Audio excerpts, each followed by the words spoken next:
আলহামদুলিল্লাহ ওয়াসসালাতু ওয়াসসালামু আলা রাসূলিল্লাহ আম্মা বা'দ। عن العباس ابن عبد المطلب رضي الله عنه أنه سمع رسول الله صلى الله عليه وسلم يقول: ذاق طعم الإيمان من رضي بالله ربا وبالإسلام دينا وبمحمد رسولا رواه مسلم। আজকে একটা হাদিস, ছোট একটা হাদিস শোনাইলাম। এই হাদিসটার একটু ব্যাখ্যা করব আজকে। হাদিসটা কি? আব্বাস রাদিয়াল্লাহু তাআলা আনহু বলতেছেন যে উনি রাসূলুল্লাহ সাল্লাল্লাহু আলাইহি ওয়াসাল্লামকে বলতে শুনেছেন যে যাকা তা'মাল ঈমান, হচ্ছে ঈমানের স্বাদ গ্রহণ করতে পেরেছে কে? মান রাদিয়া বিল্লাহি রাব্বান। তিনটা কথা আছে, যে ব্যক্তির মধ্যে তিনটা জিনিস পাওয়া যাবে সে প্রকৃতভাবে ঈমানের স্বাদ গ্রহণ করতে পারবে, ঈমানের স্বাদ পাবে। প্রথম কথা কি? মান রাদিয়া বিল্লাহি রাব্বান, যে ব্যক্তি আল্লাহ যে রব এটার উপরে সন্তুষ্ট থাকবে, আল্লাহ যে তার রব এটার উপরে সে সন্তুষ্ট, কোথাও এটার বিপরীত কিছু অন্য কারো কাছে চাওয়া পাওয়া ইত্যাদি আশা থাকবে না। ওবিল ইসলামে দীনান, দ্বিতীয় হলো ইসলামকে দিন হিসাবে পেয়ে সে সন্তুষ্ট থাকবে, দুইটা। তৃতীয় হলো ওই মুহাম্মাদিন রাসূলা সাল্লাল্লাহু আলাইহি ওয়াসাল্লাম, রাসূল সাল্লাল্লাহু আলাইহি ওয়াসাল্লামকে রাসূল হিসাবে, মুহাম্মদ সাল্লাল্লাহু আলাইহি ওয়াসাল্লামকে রাসূল হিসাবে পেয়ে সে সন্তুষ্ট থাকবে, ওনার রাসূল হওয়ার উপরে তার সন্তুষ্টি থাকবে। তিনটা জিনিস, আল্লাহ, দিন, নবী মুহাম্মদ, এই তিনটা জিনিসের উপরে সন্তুষ্ট থাকা, এটার অর্থ কি? এবং ঈমানের মজা পাওয়া, স্বাদ পাওয়া, এটার অর্থ কি? দুইটাই। হাদিসের সংক্ষিপ্ত কথা হলো, এই তিনটা জিনিসের উপরে যে সন্তুষ্ট থাকবে সে ঈমানের স্বাদ পাবে। তা আসলে স্বাদ পাওয়ার অর্থ কি? এটা যদি ওই তিনটা জিনিস যদি আগে হয় তাহলে না পরেরটা আসতেছে, ওটা নতিজা, ওটা হলো ফলাফল। কিন্তু প্রথমে আপনাকে এই তিনটার উপরে পুরা আপনার রেজামন্দি আছে কিনা, আপনার সন্তুষ্টি আছে কিনা এই তিনটার উপরে, এটার উপরে ডিপেন্ড করে ঈমানের স্বাদ পাওয়া না পাওয়া, এটার উপরে। অনেক সময় দেখা যায় মানুষ ঈমানের কারণে, দ্বীনের কারণে তাকে কষ্ট দেওয়া হচ্ছে, অথচ সে আরো মজা পাচ্ছে। কেমন? এরকম দৃষ্টান্ত অনেক আছে সাহাবীদের জীবনে। বিশেষ করে দেখা যায় এক সাহাবীকে কোন এক যুদ্ধে ওনাকে হত্যা করে দেওয়া হয়েছিল, ওনাকে আঘাত করছে, একটা হাত কেটে দিয়েছে, তারপরে আরেকটা আঘাত করে একটা হাত কেটে দিয়েছে।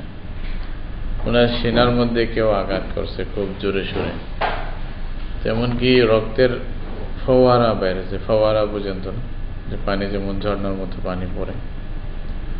তখনই উনি বড় করে আওয়াজ করে একটা কথা বলছিলেন, ফুজতু ওয়া রাব্বিল কাবা। যখনই ওনাকে আঘাত করছে, যে উনি বুঝতে পারছে এখন আর বাঁচবেন না, তো বলছে যে রব্বে কাবার শপথ, কাবার রব আল্লাহর শপথ, আমি কামিয়াব হয়ে গেছি। তাহলে স্বাদ তো গ্রহণ করলেন অবশ্যই, ঈমানের স্বাদ পাইছেন বিদায় তো এরকম একটা কথা ওনার মুখ থেকে আসছে।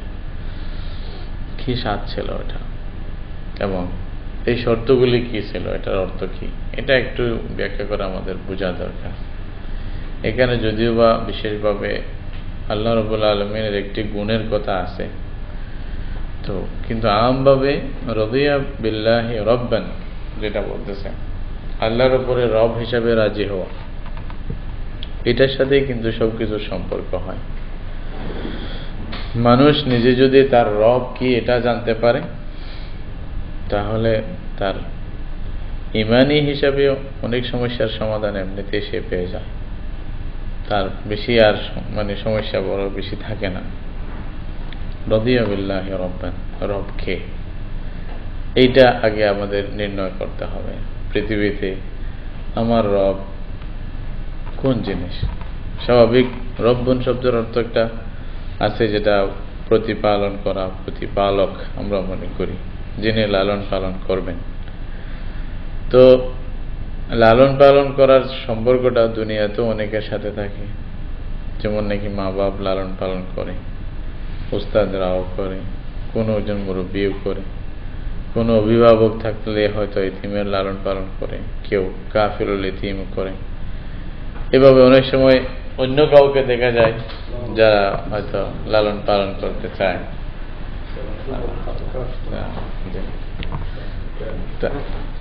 এই যে লালন পালন করা, হ্যাঁ, তো আল্লাহ রাব্বুল আলামিনের সাথে যেখানে লালন পালনের বিষয় আছে, এটা কতটুকু মানুষের বিশ্বাস হিসাবে। এইখানে শুধু ঈমান বলা হয়নি, দেখেন শব্দটা বলা হয়েছে মান আমানা বিল্লাহি রাব্বান, এরকম আসে নাই যে অথবা মান আসলামা লিল্লাহি রাব্বান, যে আল্লাহকে রব হিসাবে মেনে নিয়েছে বা বিশ্বাস করেছে। এটার একটা উপরের স্থান, ঈমান ইসলাম এগুলারও উপরের স্থান হিসাবে রাদিয়া বিল্লাহি রাব্বান। তো যেটা সন্তুষ্টির কথাটা যেখানে আসে, এটার মধ্যে কোনো রকমের বাধ্যবাধকতা না হওয়া দরকার। সন্তুষ্টি, তো সন্তুষ্টিটা এমনিতেই নিজের অন্তর থেকে বের হবে।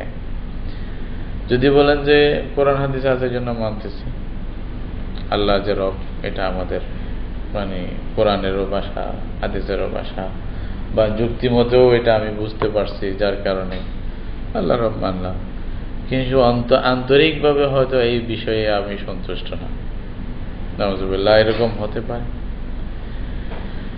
তো আন্তরিকভাবে যে আমি সন্তুষ্ট শুধু আল্লাহই রব আর কেউ না, এটার উপরে সন্তুষ্টি যদি হয়, তাহলে এই মানুষের অবস্থা অন্যদের থেকে ভিন্ন হবে।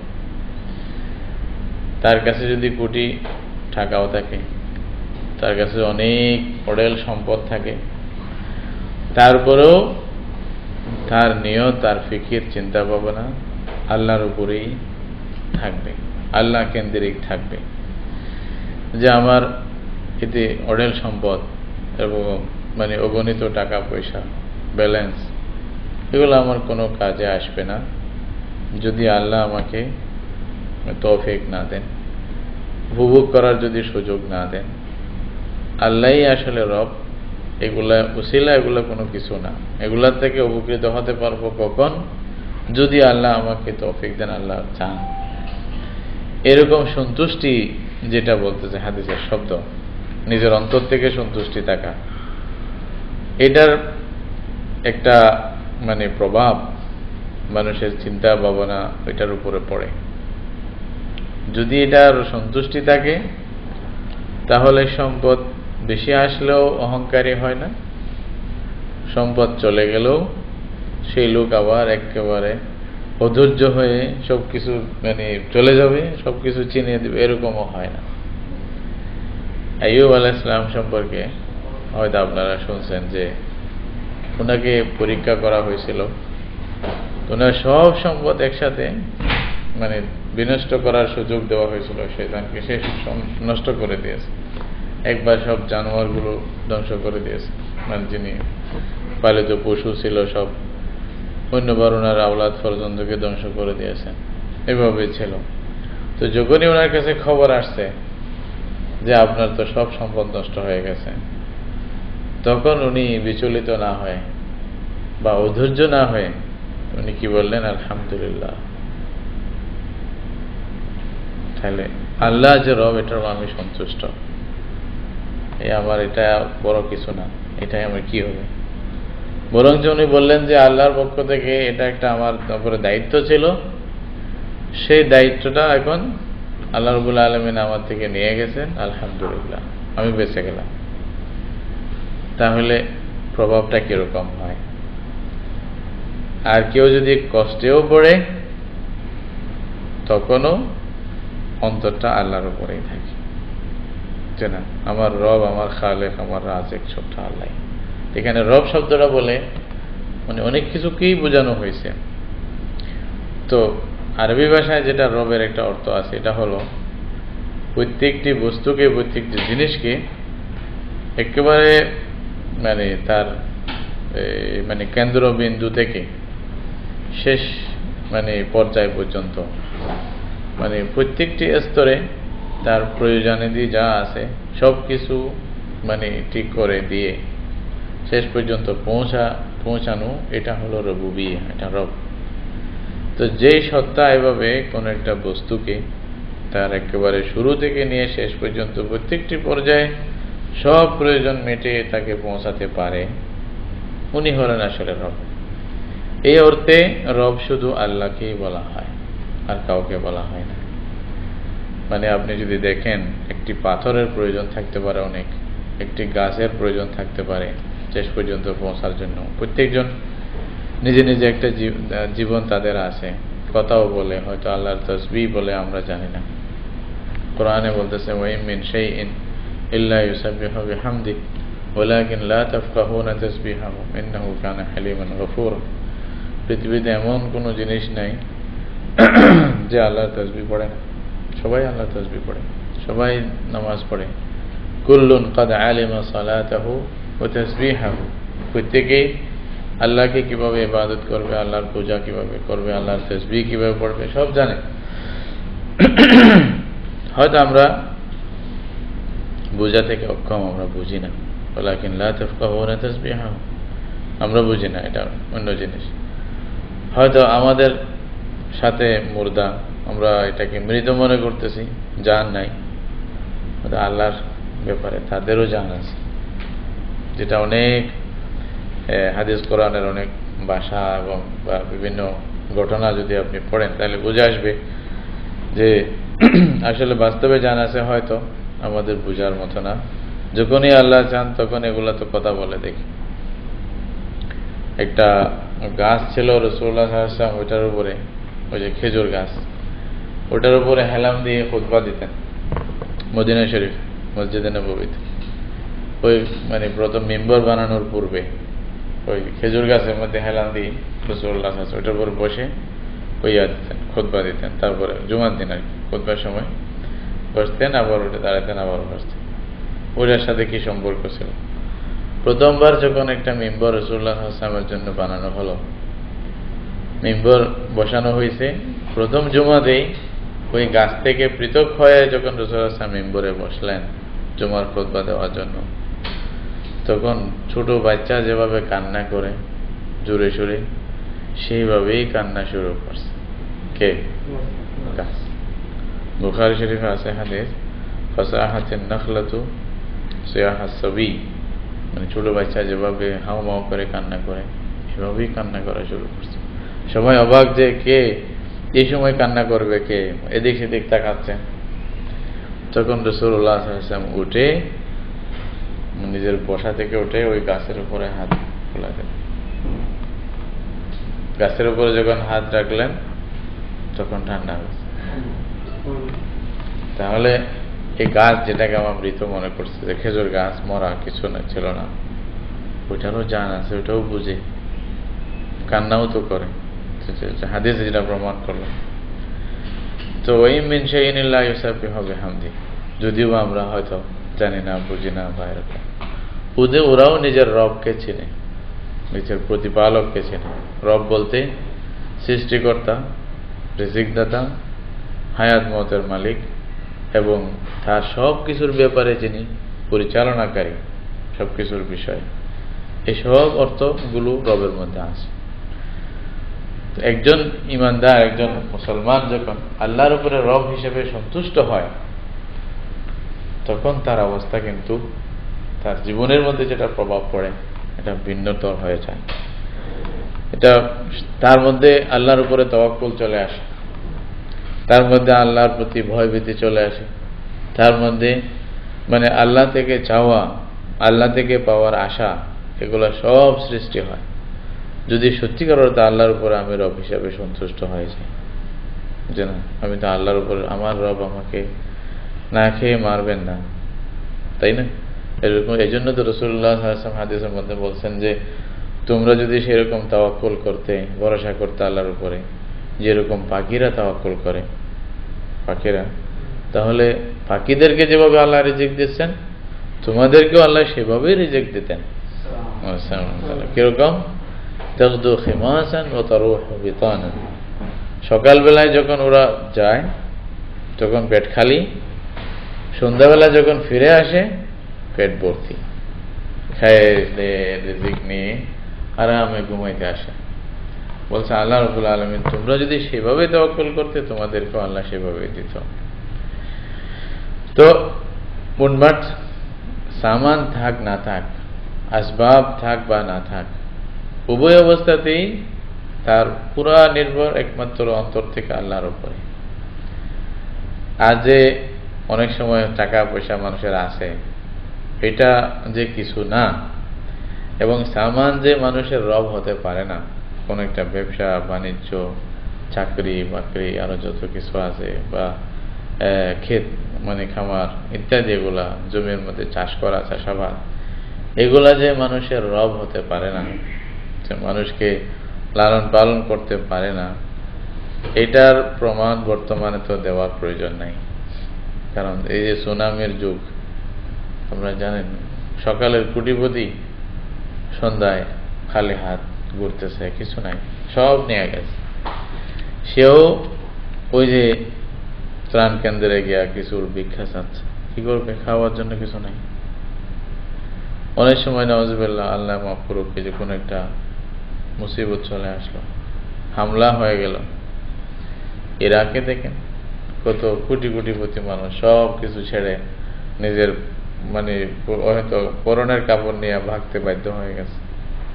সুরিয়াতে দেখেন, ওইটা কুদরতি যেগুলা হয়, তো এগুলোর মধ্যে তো আরো বেশি দেখা যায়, সব নিয়ে গেছে, কি করে? এই জন্য ইমাম আবু হানিফা রাহমাতুল্লাহ আলাইহি উনি বলতেন যে সম্পদের ব্যাপারে আসে নাই এটা বলা যায় না, কারণ আল মালু গাদিন ওয়া রায়াহ, সকালে আসে সন্ধ্যায় যায়, সন্ধ্যায় আসে সকালে যায়, এটা ঠিক নাই। এই জন্য কখন আসবে, কখন সে কে বড় হবে, কখন মানে বিজনেসম্যান হবে, এটা আল্লাহ ছাড়া কেউ জানে না। তো সুতরাং এটা আল্লাহ দিতে পারে, নিতে পারে। তো ওইটার উপরে আমাদের যেন ঈমান বিশ্বাস না থাকে। কিন্তু মানুষ অনেক সময় দেখা যায় রব হিসাবে এসব কিছুকেই মেনে নেয়। বলছে যে অনেক সময় কথার মধ্যেই এরকম শিরকিয়ানা কথা বলে ফেলে, মুশরিকানা কথা, এবার শ্বাসটা ভালো না হলে তো সর্বনাশ হয়েছিল, এটা মুশরিকানা কথা। এটা এরকম কথাটা, এই কথার মধ্যে এক ধরনের শিরিক লিপ্ত, ওইটার থেকেও তওবা করা দরকার। যদিও বা এই শিরিকটা আপনাকে মানে দিন থেকে বের করে দিবে না, কাফের করে দিবে না, হ্যাঁ, অমুসলিম বানাবে না, কিন্তু এটাও একটা এক ধরনের শিরকি কথা, যেটাকে অনেক উলামায়ে কেরাম মানে কবিরা বলতেছে আর কি, যেটা তওবা প্রয়োজন এই সমস্ত কথা থেকে। কথা কথা আল্লাহ মানে কোন রকম চাকরিটা পাইছিলাম, না হলে তো গেছিলাম কা, নাউজুবিল্লাহ। ব্যবসাটা ধরছিলাম বলে কোন রকম বাঁচছি, না হয়তো তাহলে আপনাকে কে বাঁচাইল? আপনার ব্যবসা না আপনার কে? তাহলে এখানে দেখতে হবে যে আমাদেরকে মানে আমাদের রব হিসাবে আল্লাহর উপরেই সন্তুষ্ট, আর কারো কাছ থেকে আমরা কিছু চাই না। কেউ আমাকে দেখ এটা দরকার নেই, কারো কাছে যাওয়ার দরকার নেই, কারো কাছে চাওয়ার দরকার নাই। আল্লাহ দিবেন। আল্লাহ কিভাবে দিবেন? এটা আল্লাহ সবকিছু আপনার শরীরে দিয়ে দিয়েছেন।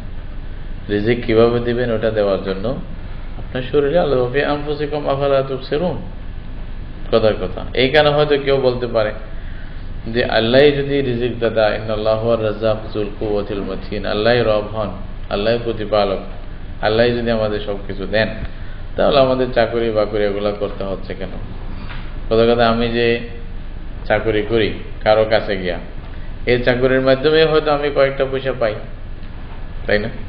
চাকরি যখন করি কারো কাছে ডিউটি দেই, ওইটার পরিবর্তে আমাকে 100 দিনার 150 দিনার যা দেওয়া হচ্ছে। তাহলে আমি আল্লাহ আমাকে রিজিক দিল কেমনে? হ্যাঁ, মানে আমি তো নিজে কষ্ট করে এটা পাইলাম, আর একজন কোম্পানি দিল। এটা বোঝার জন্য তো আমি আগেও হয়তো বলছিলাম, এটা একটু বুঝলে বুঝবেন যে আপনি এই যে চাকরি, যেটা দিনে 3 দিনার পাবেন, 5 দিনার পাবেন, কি দিতে হবে আমাকে? আপনাকে একটু শ্রম দিতে হবে, সময় দিতে হবে। ওইটার জন্য, এই 5টা দিনার পাওয়ার জন্য আপনাকে 8 ঘন্টা ফুল ডিউটি দিতে হবে তাকে, এটার পরিবর্তে দিবে। কিন্তু এই যে 8 ঘন্টা ফুল ডিউটি আপনি দিচ্ছেন, ওইখানে কি খরচ করতেছেন ওইটা একটু চিন্তা করে দেখেন। ওইখানে যে চোখ আপনি লাগাইতেছেন, এটা কার দেওয়া? এটা কি আর কারো থেকে আমরা নিয়ে আসছি? নিজের দেওয়া নাই। ওইখানে যে শ্বাস ব্যবহার করতেছেন, 8 ঘন্টার মধ্যে কতগুলি শ্বাস আমরা ব্যবহার করছি, এটা কার?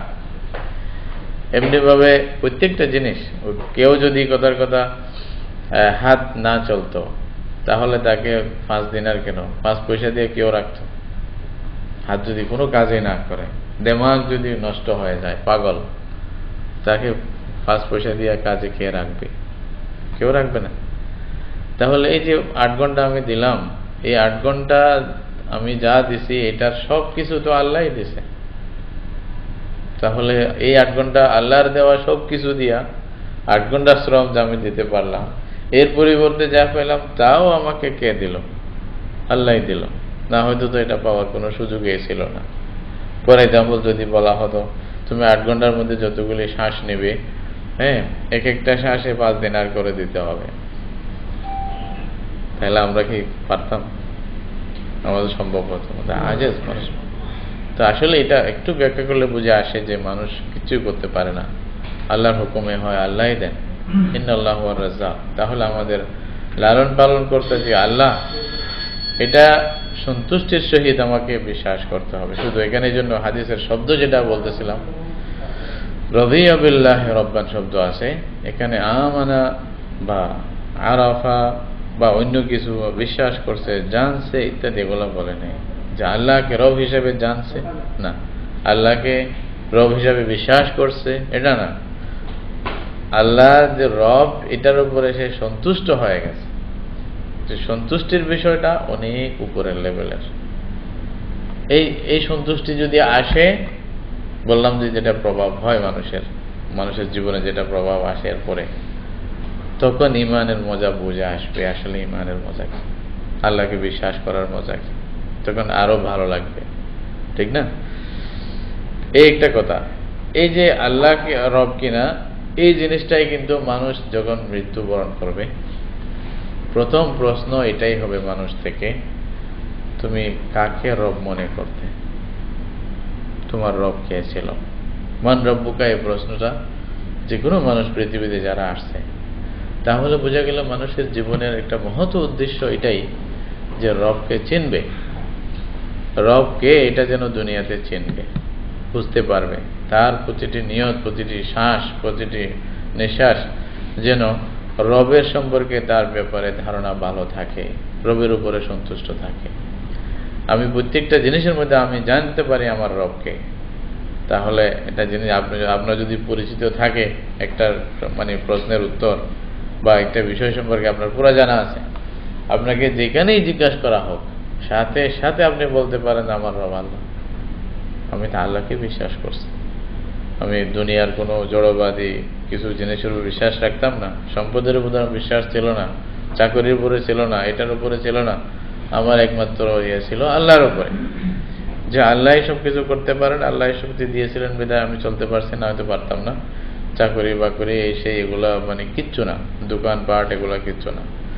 কিন্তু এখন মানুষের বর্তমান অবস্থায় যেটা দেখা যায়, আপনি একটু সুযোগ পাইলেই এমন ভাবে বা বৈধ অবৈধ যে কোনো পন্থায় সম্পদটা অন্য জায়গায় নিয়ে বেশি করে হেডেক করে রাখে, মনে করে যে আমি তো সবসময় বাঁচবো, আমি তো খাইতে পারবো, এটা আমাকে বাঁচাবে, তাই না? যেমন ওয়াইলুল লিকুল্লি হুমাযাতিল লুমাযা আল্লাযী জামাআ মালান ওয়া আদ্দাদা। আমার এত কোটি টাকা আছে, ব্যাংক ব্যালেন্স আছে, কি হবে? আমি ভাগলাম এখান থেকে, বাকি ওখানে থাকবো। ওইখানে কি রব আরেকটা আছে তোমার? কি বল, প্রসঙ্গ তো বলি আর কি। এই বাবুনগরী হুজুর যিনি এখন মহিবুল্লাহ শাহ, জি, এই যে ওনার আব্বা হারুন সাহেব রহমতুল্লাহ আলাইহি, উনি ছিলেন, একবার উনি মাদ্রাসার জন্য বিদেশে যাওয়ার কথা হয়েছে।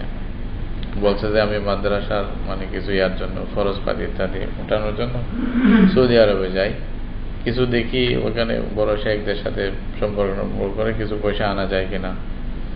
উনি যখন মানে ওনার আব্বাজান যখন শুনলেন, উনি আজীব একটা কথা বলছেন। আসলে এটাই বুঝে আসে যে আল্লাহর মানে বান্দারা কিভাবে সন্তুষ্ট আল্লাহর উপরে। তো উনি সোজা বললেন যে ওইখানে কি আল্লাহ আরেকজন আছে? সৌদি আরবে যে তোমার রব আরেকটা আছে যে তোমাকে রিজিক দেবে, ওটা কি এখানে নেই? আল্লাহ আকবার। যাওয়া না যাওয়া এটা বড় জিনিস না, কিন্তু ওনার কথাটা কি, ভিউটা কি, তাহলে কতটুকু ওনারা আল্লাহর উপরে মানে রব হিসেবে সন্তুষ্ট ছিলেন। এটাই আমার রব, এটাই উনি আমার রব, যেখানে যাই। হ্যাঁ, এছাড়া আর কেউ নাই যে ওখানে গেলে আর বেশি পাবো বা এরকম পাবো, এরকম কিছু নয়। এটাকে ঈমান বলতেছে আর কি। তো আপনি যদি মানে যে কেউ মারা গেলে সাথে সাথে জিজ্ঞাসা করবেন মান রব্বুক, তোমার রব কে? তো আমি যদি রাজি থাকি আল্লাহর উপরে, তাহলে আমি এই উত্তরটা দিতে পারবো, রব্বি আল্লাহ, আমার মুখ থেকে বের হবে। আর যদি বাস্তবে আমার অন্তরে, যদিও বা মুখে আমি বললাম, যে বললাম না জোরে বলছি, মুসলমান সবাই বলতে হচ্ছে, বা যুক্তি তর্কের মাধ্যমেও বলতে হচ্ছে, কিন্তু আন্তরিকভাবে সন্তুষ্ট না, যদি এরকম কিছু হয়ে থাকে যে রব, তাহলে অন্তরে যেটা ছিল এই জিনিসটাই বের হবে। এটাই সূরা জিলজালের মধ্যে আল্লাহ বলছেন, ওয়াহুসসিলা মা ফিস সুদূর। আপনি চালাকি করে কিছু বলতে পারবেন না, অন্তরে যেটা যাকে রব হিসেবে মেনে নিয়েছেন ওইটাই আপনার মুখ থেকে যখন প্রশ্ন আসবে তখন বের হবে। নাউযুবিল্লাহ। হয়তো কেউ বলবে আমার রব হলো দোকান, আমার রব হলো চাষাবাদ, আমার রব হলো চাকুরি, বলবে নাউযুবিল্লাহ, যদি এভাবে মনে করে থাকে। তো সুতরাং এটা ঈমানের বিষয়। এই জন্য রাসূলুল্লাহ সাল্লাল্লাহু আলাইহি ওয়াসাল্লাম বলতেছেন, কত মৌলিক মানে ছোট্ট কয়েকটি কথা কিংবা মৌলিকভাবে বলছেন, ঈমানের স্বাদ পাবে সেই ব্যক্তি যে আল্লাহকে রব মানার উপরে যে সন্তুষ্ট হতে পারছে। আল্লাহর উপরে রব হিসেবে যার সন্তুষ্টি অর্জন হয়েছে সেই ব্যক্তি ঈমানের স্বাদ পাবে। দ্বিতীয় নম্বরের কথা যেটা মানে ওবিল ইসলামে দীনান, দিন হিসাবে চলার পন্থা হিসাবে, তরিকা এবং পদ্ধতি হিসাবে জীবনযাপনের ইসলামের উপরে আমি সন্তুষ্ট কিনা, নাকি আমি অন্য কিছু চাই, যে ইসলাম তো সব সমাধান দিতে পারছে না, এই করতে পারছে না, বা এই যে বলেন অর্থনীতির উপরে বা অন্য কোনো রাজনীতির উপরে বা যাই বলেন আর কি, দেশ চালানোর ক্ষেত্রে বলতে ইসলাম নিয়ে থাকলে তো চলবে না। যদি আপনি ইসলামের উপরে সন্তুষ্ট থাকতেন, আপনার মুখের ভাষা তো এরকম হতো না কোনোদিন। আপনি বলতেন না যে পর্দার কথা বললে এটা মধ্যযুগীয় দাবি, কি বল, যদি যখন বলতো যে আল্লাহর উপরে বিশ্বাস এবং আস্থা বিশ্বাস রাখো, এইটা যখন বলা হলো, এই দাবিটা যখন করবে, তখন আপনার মুখ থেকে এটার প্রতিবাদে যদি আসে যে মধ্যযুগীয় এগুলা যদি মেনে নেই আমরা 1500-1000 বছর পিছনে চলে যাব, তাহলে আপনি সন্তুষ্ট না ইসলামের উপরে। তা আপনি ঈমানের স্বাদ কি পাবেন? ঈমানের স্বাদ পাওয়ার কথা নয়। তাহলে আপনি দিন হিসাবে প্রথমে মানতেও তো পারেন নাই। দিন যে ইসলামকে আপনার দিন হিসাবে, আপনার মানে চলার জন্য পাথেয় হিসাবে, পথ হিসাবে, মেইন পথ হিসাবে আপনি মানতে পারেন নাই, তাহলে বোঝা গেল মানে আপনি সন্তুষ্ট না। যদি আপনি সন্তুষ্ট হতেন, তাহলে যেখানে আল্লাহর কথা বলা হচ্ছে, যেখানে কোরআন হাদিস থেকে বলা হচ্ছে, কোরআনের দলিল দিয়ে বলা হচ্ছে, এর পরে তো আর কোনো অভিযোগ থাকার কথা ছিল না। তাহলে যদি থাকে, তাহলে আমরা দিন হিসাবে ইসলামের উপরে সন্তুষ্ট না, অন্য একটার উপরে আমরা আরো কিছু চাই। কতক্ষণ সমাজতন্ত্র থেকে, কতক্ষণ গণতন্ত্র থেকে, কতক্ষণ সেই তন্ত্র থেকে, পুঁজিবাদ থেকে, সাম্রাজ্যবাদ থেকে আমরা নিতে চাই, তাই না? ইসলামের যে অর্থনীতি সুন্দরভাবে দিছে এটা চলবে না, সুদীতন্ত্র আনতে হবে, এই করতে হবে, সেই করতে হবে, নাউজুবিল্লাহ। তাহলে ইসলামের উপর আমি সন্তুষ্ট না। যদি আমি সন্তুষ্ট বাস্তবে না হই, আমার অন্তরে যদি এটা জায়গা না পায়, তাহলে মৃত্যুর পরে আমাকে এইটাও তো প্রশ্ন করা হবে। দ্বিতীয় প্রশ্ন, মা দীনুক। দ্বিতীয় আরেকটা প্রশ্ন কি করা হবে? মা দীনুক, তোমার দিন কি ছিল? কোন ধর্মকে তুমি মানে প্রাধান্য দিতে বা গ্রহণ করছো, তখন আমার মুখ থেকে হয়তো ইসলামের নাম বের হবে না, যেহেতু আমি ইসলামের উপরে সন্তুষ্ট ছিলাম না, আমার অন্তরে আরেকটাকে রেকর্ড করছে, তাই না? তাহলে হয়তো দীনিয়াল ইশতিরাকিয়া এটা বলবে, নাউজুবিল্লাহ, দীনিয়াল কওমিয়া বলবে, মানে সাম্প্রদায়িক, মানে আল হিন্দুসিয়া, আল আলমানিয়া, হ্যাঁ, মানে যেটাকে বলে সেকুলারিজম, হ্যাঁ, মানে আমার ধর্ম সেকুলারিজম, আমি তো এটা কি, এটা এটা চারটা আমি ধর্ম বুঝি না, আমি সন্তুষ্টই না। তো একটা যদি মানুষ সন্তুষ্ট হয় কোন একটা জিনিসের উপরে, ওটা তার মুখ থেকে এমনি বের হয়ে যায়, ওটা স্বভাবগত জিনিস, তাই না?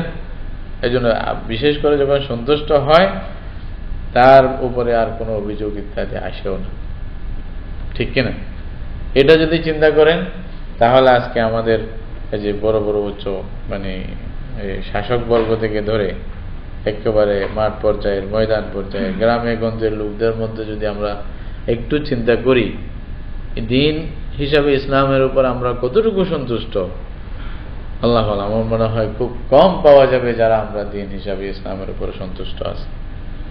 আসলে খুব খুব কম পাওয়া যাবে, হয়তো বুঝিও নাই ইসলামকে, প্রথমে সন্তুষ্ট হওয়া তো দূরের কথা, হয়তো বিশ্বাসই করতেছি না, জানাই চেষ্টা করতেছি না।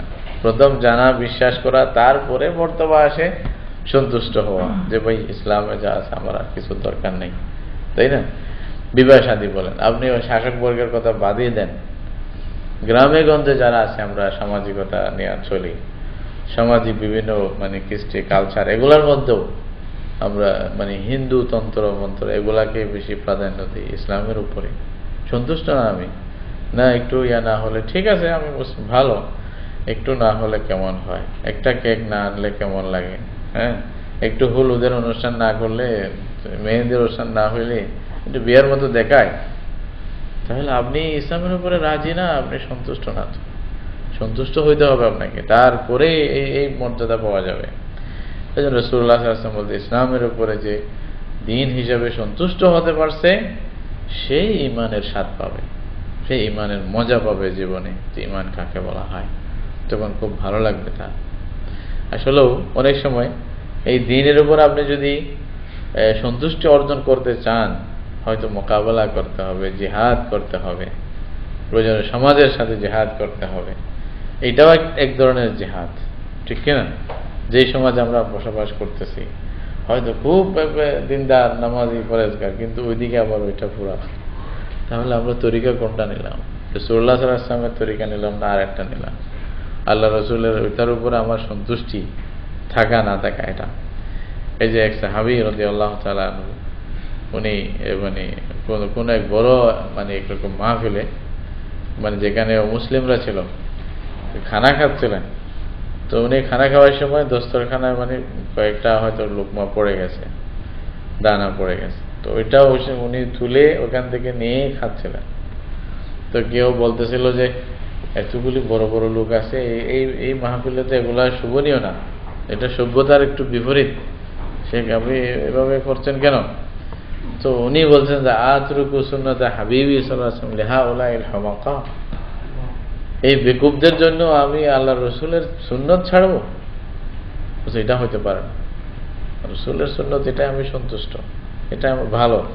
এই জন্য কাফেররা যখন বলছিল হযরত সালমান ফারসিকে, বলছে যে ইউআল্লিমুকুম নবিয়ুকুম কুল্লা শাই হাত্তাল খিরাআ, তোমাদের নবী সবকিছু শিক্ষা দেয়, এমনকি পায়খানা প্রস্রাবের এগুলোও শিক্ষা দেয় তোমাদের নবী। তো উনি গর্বের সাথে বলছেন এটা আপনি যখন মানে ফুল সন্তুষ্ট হবেন, আপনি যখন দ্বীনের উপরে, দ্বীন যে আমার একটা চলার পথ, এটা একটা নিয়ম, এটার উপরে ফুল সন্তুষ্ট হবেন, তাহলে আপনিও গর্বের সাথে বলতে পারবেন যে হ্যাঁ নাম হাত্তাল খিরাআ, এটাই দ্বীন, এটাই আমার গর্ব, আমার নবী যে আমি কেমনে পবিত্র হব এই জিনিসটা উনি আমাকে শিক্ষা দিয়েছেন, এটা আমার গর্ব, তাই না? গর্বের সাথে ওরা বলছে এভাবে। তো এটা হয় কখন? যদি আপনি সন্তুষ্ট হন, তাহলে তখন আপনার মুখ থেকে কথা এরকম বের হবে। আর যদি সন্তুষ্টি না থাকে তাহলে কথা তো উল্টাই বের হবে, ইসলামের শব্দটাই খারাপ লাগবে, আজান দিলে কানে ব্যথা হবে, বুঝলেন না? তো ইসলামের জি, ইসলামের নাম শুনলেই আপনি মনে করবেন যে আমি কোনো মুসলিম হয়ে গেলাম নাকি, নাউজুবিল্লাহ, এরকম অবস্থা মনে হচ্ছে যে আমি সমাজ থেকে কোনো দূরে চলে গেলাম। ইসলাম দেওয়া হচ্ছে, মানে কালকে কি একটা শুনলাম যে সাম্প্রদায়িকের সম্পর্কে কোথায় একটা প্রোগ্রাম চলতেছিল, তো কয়েকজন হিন্দু বলছে যে মানে হিন্দু বা যে যারা নিম্নমান আছে, অন্য সংখ্যালঘু যারা আছে, হ্যাঁ জাতি, বলছে এটা নিরাপদ না বাংলাদেশে। তো একজন মুসলিম উঠিয়ে বললো, আমার ভালো লাগছে তার কথাটা, বলছে যে ভাই সংখ্যালঘু বাদ দেন, আমি তো মনে করছি আমরাই সংখ্যালঘু মুসলমানরাই, আমরাই নিরাপদ না। বলছে কেন? বলছে আমি দাঁড়িয়ে রাখার স্বাধীনতা পাই না আমার দেশে। বলছে কেমন? বলছে সেদিন একটি বাসে কথা হচ্ছে, পুলিশ দাড়িওয়ালা মানুষটাকে নামাই দিল।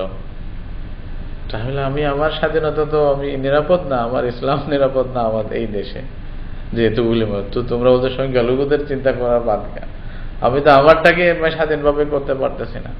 তো সব মানে এত যে মার পড়তেছে আমাদের উপরেই, মানে সব রকমের জুলুম অত্যাচার আমাদের উপরেই হচ্ছে। তো সুন্দরভাবে বলছে, আসলে বাস্তব একটা পয়েন্ট তুলে ধরছে, মানে খুব ভালো লাগছে আমার। তো ওইটা আসলে কথা হলো কি, ব্যক্তিগত বিষয়। ইসলামের প্রথম মুখাতব, প্রথম মানে সম্পর্ক আপনার সাথে ব্যক্তিগত, বাকি দায়িত্ব এটা পরে আসে। আপনি ব্যক্তিগতভাবে এটা আপনাকে দেখাতে হবে আপনি সন্তুষ্ট কিনা। আমি যদি ব্যক্তিগতভাবে সন্তুষ্ট হই ইসলামের উপরে, ইসলামের প্রত্যেকটি অনুশাসনের উপরে, তাহলে এটা আমার জীবনে এমনিই বুঝে আসবে। আমি প্রত্যেকটার মধ্যে, প্রত্যেক কদমের মধ্যে এটাই দেখব যে আমার ইসলাম কি বলে, আমার ইসলাম এখানে আমাকে কি বলে, ওইটা আমি প্রাধান্য দেওয়ার চেষ্টা করব। ওইটা না করে যদি ঠিক আছে আমি মুসলিম, আমি কি বলতেছি আমি না মুসলিম, ওই যে বলবো যে আমাদের লোকেরাই বেশি নামাজ পড়ে, অথচ এই কথাটা যখন বলতেছিল তখন মাগরিবের আজান হচ্ছে, ওইখানে যত লোকেরা আছে কেউ পড়ছে কিনা আল্লাহ জানে, বলতেছে যে আমাদের লোকেরাই বেশি নামাজ পড়ে। সে কি মানে এগুলা যা ইচ্ছা তা বলা আর কি।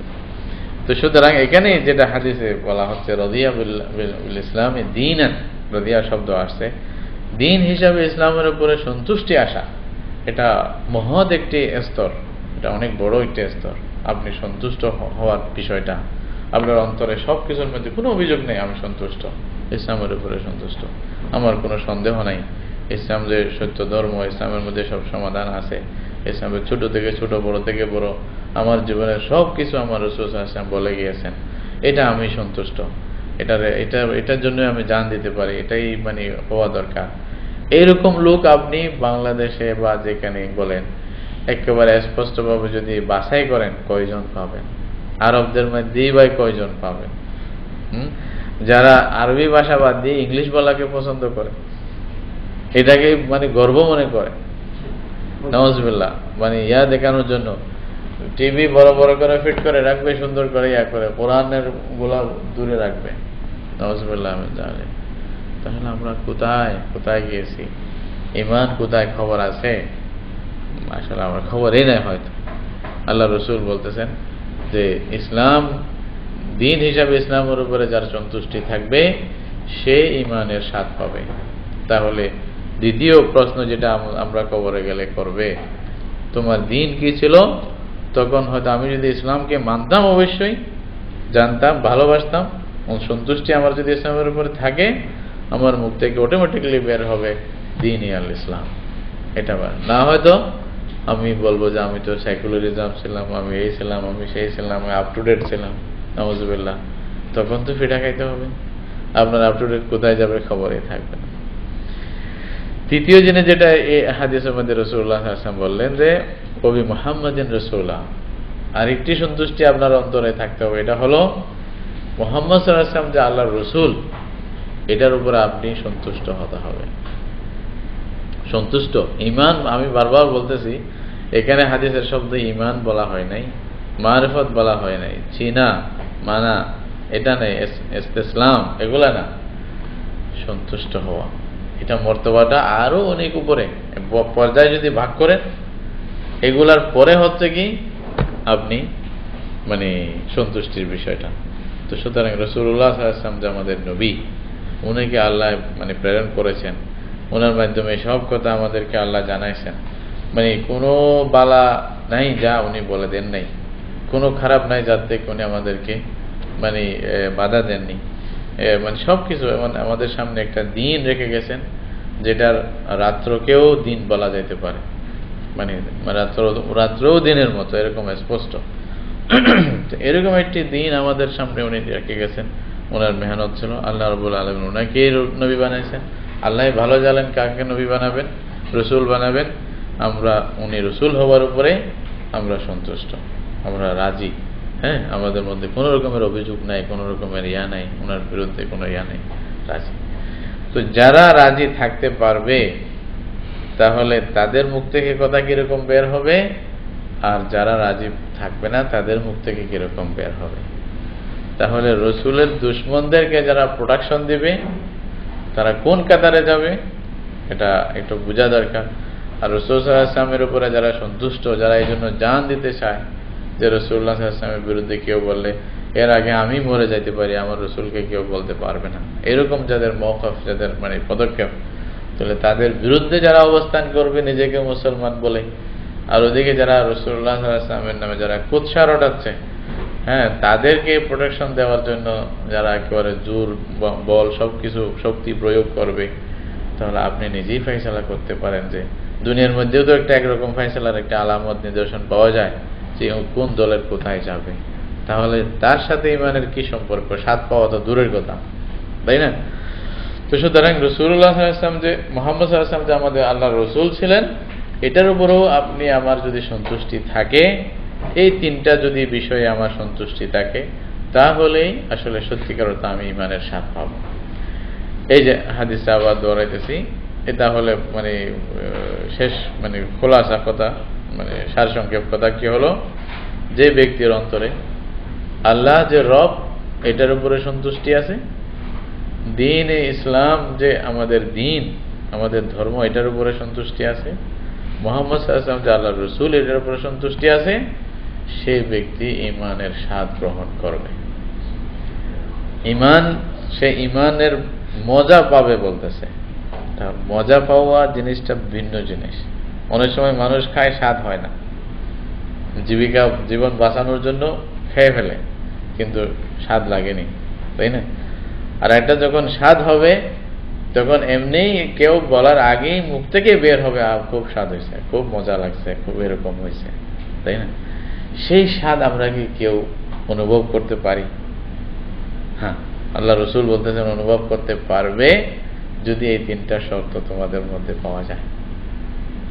ওই তিনটা এমন একটি মৌলিক বিষয় যেটা আমরা কবরে গেলে সাথে সাথে আমাদেরকে প্রশ্ন করবে তিনটা সম্পর্কে। কি বলছে? মান রব্বুক ওয়া মা দীনুক ওয়া মান হাযাল্লাযী বুইসা ফীকুম। যেন রাসূলুল্লাহ সাল্লাল্লাহু আলাইহি ওয়াসাল্লাম সংক্ষিপ্তভাবে উসুলে সালাসা, তিনটি মূল নীতি, তিনটি মৌলিক বিষয় সম্পর্কে আমাদেরকে হাদিসে একটা আজীব জ্ঞান দিয়েছেন।